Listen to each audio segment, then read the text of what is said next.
अंदर जो कुछ भी हुआ उसके बाद ऑफिस का कोई भी स्टाफ तुम्हारी मदद करने को तैयार नहीं होगा,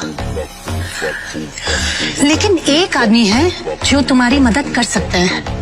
अगर तुम वो मना लो तो ही। कौन? Rajamouli sir. I think he can help you. वो दृष्टि के दादाजी के बहुत करीबी थे, लेकिन जब से ऋषभ आया ना ऑफिस में, उसने उनको साइडलाइन कर दिया। वो ना चेन स्मोकर है, तो वो हर एक घंटे आते हैं यहाँ पे सिगरेट पीने। तुम उनका इंतजार करो और कोशिश करो उनसे बात करने की। हाँ, मैं वापस जाती हूँ। शिवम वहाँ खड़ा होकर राजामौली का इंतजार करने लगता है। इसी बीच उसने अपनी जेब से फोन निकाला और किसी को कॉल किया।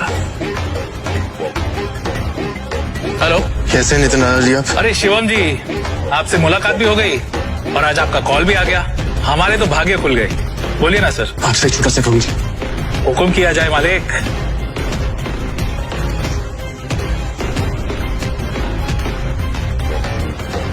आप जल्दी से डिटेल्स बता सकते, मुझे कॉल कीजिए। रखता हूँ, बाय।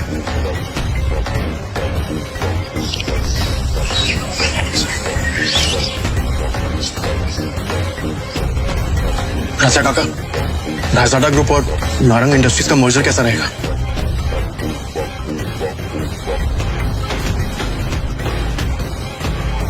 राजा, तुम इनके बारे में कैसे जानते हो? ये तो हमारे पुराने बिजनेस एसोसिएट्स थे।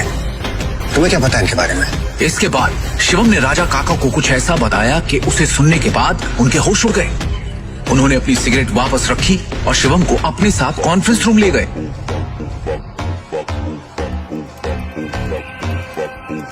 ऐसी गरीब फटी से रफ्ता क्या है? अपनी भाषा पर नियंत्रण रखो। दृष्टि बेटी, हमें शिवम की बात को सुनना चाहिए कि वो कहना क्या चाहता है। इसके पास एक योजना है। योजना? सड़क छाप निकली तुम्हारी उम्र है ना, उससे ज्यादा एक्सपीरियंस मुझे इस कंपनी में काम करने का हो चुका है। इस सब नोक झोंक के बीच दृष्टि गहरी सोच में थी। उसे अपने दादाजी की एक बात याद आ रही थी। दृष्टि बेटी, शिवम तुम्हारे लिए एक अच्छा जीवन साथी है और एक बात हमेशा याद रखना, जब भी तुम्हें या नारंग इंडस्ट्री पे कोई भी परेशानी आई तो शिवम ही तुम्हें उससे बाहर निकालेगा। आप कहना क्या चाहते हैं? शांत हो जाइए आप सब, प्लीज प्लीज थोड़ी देर के लिए चुप हो जाइए। और ऋषभ तुम भी चुप रहो। भूलिए मत आप सब लोग, इस कंपनी की बॉस अब भी मैं हूँ।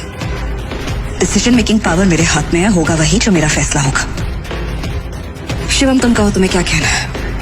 हाँ शिवम जी, क्या भाई?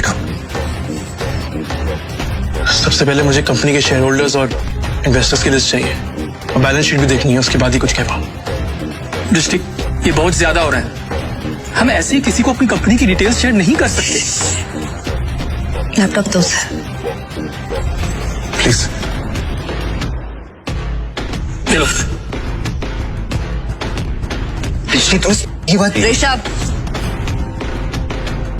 भूलो मत तुम्हारी बॉस का पति है जिसके बारे में तुम ऐसे बात कर रहे हैं। अगली बार तमीज का इस्तेमाल जरूर करना। 2 साल में पहली बार शिवम ने दृष्टि को उसके लिए लड़ते हुए देखा। दृष्टि की बात सुनते ही उसका सीना चौड़ा हो गया। Shivam, you continue.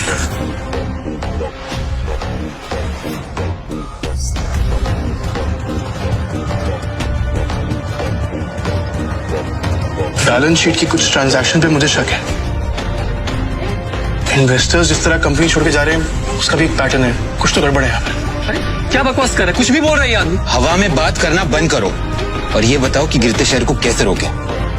हमें हमारे कंपनी से सारे शेयर बाय करने होंगे। सिंपल है। अरे वाह, एकदम शानदार और नया आइडिया तुम्हारा। तुम्हें क्या लगता है? अरे इसे क्या लगता है कि हम लोग ने इस बारे में सोचा नहीं होगा? शांत हो जाओ। शिवम, फंड्स कहाँ हैं हमारे पास? 1 मिनट दो मुझे, बस 1 मिनट। इतना कहकर शिवम ने अपने फोन से एक नंबर मिलाया और उसके बाद जो उसने फोन पर कहा उसे सुनकर सबके होश उड़ गए। ऋषभ और मोहित की आंखें फटी की फटी रह गई। मिस्टर टोकस, मेरी बात ध्यान से सुनिएगा। सबसे पहली बात, राजाडा ग्रुप से नारंग इंडस्ट्रीज को फौरन 500 करोड़ ट्रांसफर कीजिए। दूसरी बात, राजाडा ग्रुप और नारंग इंडस्ट्रीज के बीच में मर्जर अनाउंस कीजिए। और हाँ, आखिरी बात, कपूर इंडस्ट्रीज के सारे शेयर खरीद लीजिए जल्दी। दृष्टि शिवम की इतनी बड़ी बड़ी बातें सुनकर हैरान थी। उसे यकीन ही नहीं हो रहा था कि उसका घर जमाई पति इतनी बड़ी कंपनी से उसकी नारंग इंडस्ट्री का मर्जर करवा रहा था। दृष्टि ने शिवम से कहा, शिवम, तुम हो कौन? ब्रेकिंग न्यूज, बड़ी खबर आ रही है इस वक्त हमारे पास। रायजादा ग्रुप ने नारंग इंडस्ट्रीज के साथ मर्जर की घोषणा कर दी है। इस खबर ने नारंग इंडस्ट्रीज को फर्श से अर्श तक पहुंचा दिया है। नारंग इंडस्ट्रीज के शेयर प्राइस ने वापस से रफ्तार पकड़ी है। नारंग इंडस्ट्रीज का दुनिया की सबसे बड़ी कंपनी रायजादा ग्रुप से जुड़ना काफी फायदेमंद साबित होगा।